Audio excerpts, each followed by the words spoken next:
Please welcome Hugh Parsons.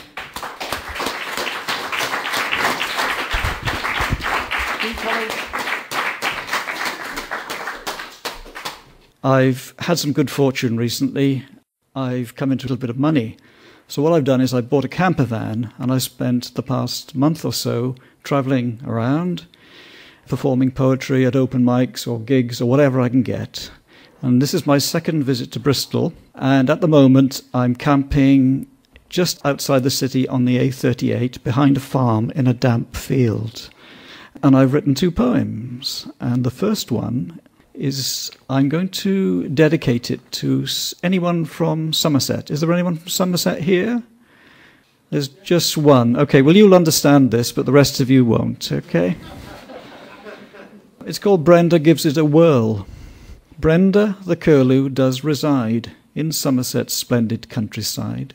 She wades the waters of Sevenside, and from Abbas to Zoyland flies the county far and wide. And when she saw the moon shining, sang out, hey-ho, silver lining, and flew from clouds turned yellow by a city far below, saying, that's a good big place, I never go, 'cause that be Bristol. So I'll never reveal the bright vale of Ikeel. Last time I was here, you mentioned the bright vale of Ikeel, didn't you? You did. Nor will I swap the city's squitty fountains for my Mendips, those magnificent mountains. So looking down a bill at the A38, Brenda flew fast, and Brenda flew straight, but skirted the sky around Old Lul's Gate, 'cause those red-lit towers that aid aviation are, like the plains, an avian damnation. Then she said to herself, now who shall I see? Which friends are mine?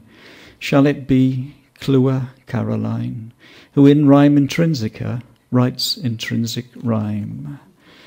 She's full of banter, and such a pretty girl, so her words go all over the whirl. And she tells me the strangest thing about a queen camel without a king. Or shall I go and see the boys, Bordrip, Ken, and Barry, 3 oafs from Oak, all sadly stony broke, and who it would seem don't ever have a breen. But no matter, because we 4 don't paunce foot around when all over Wedmore our bubbling songs resound. We've gone very quiet, there's no laughter. This is meant to be humorous. So maybe we should fly the coop up a dear old Wilkin Throop, and not caring what lay ahead, yet keeping out of arm, we'll fly high past Portishead and down mean streets of Lower Quam. Then depending on just how we feel, what about an evening meal? There's a place that's always lopen, but we're not too keen, just off the motorway down by Taunton Dean. And little better 'tis, I fear, that awful Mudgley Mire at Mere. So let's stalk those flats, ebbed on by tide, where wintering waders must reside. And there, once we get into our strode, and when our dinder's up, we'll devour such gorgeous grib.